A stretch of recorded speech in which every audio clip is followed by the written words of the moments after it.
Hello, and welcome to training on how to edit an existing listings transaction as an office administrator within your IQ office.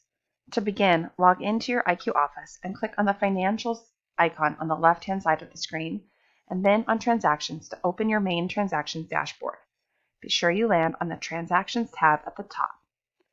You can search through transactions by typing the agent, address, or client name in the search bar, clicking on the magnifying glass, or scroll through until you find the transaction that you are looking for.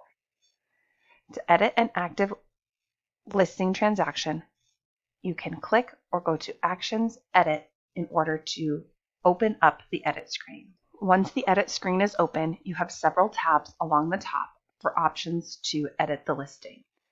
If the Seller Checklist tab does not appear, it means there's no seller checklist associated with the listing.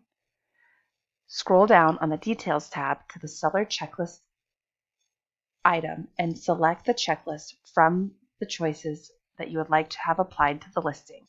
Click Save in order to have that checklist saved to the transaction.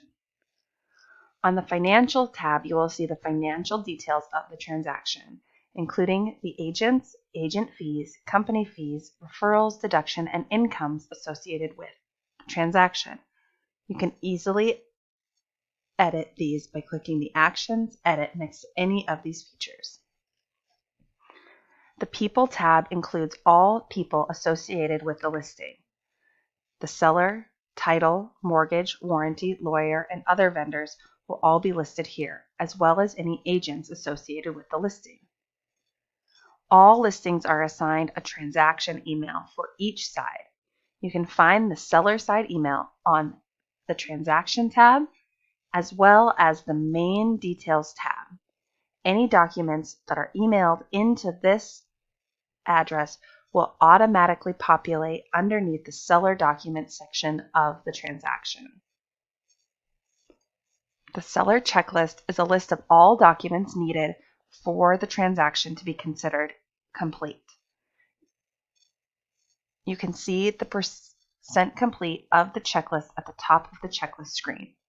You also can assign a manager of the checklist by selecting from the drop-down who is in charge of making sure the checklist is complete.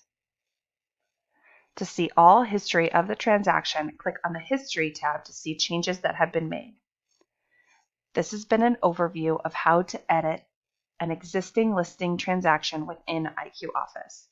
We are in the business of helping you to work smarter, and we hope you make it a great day.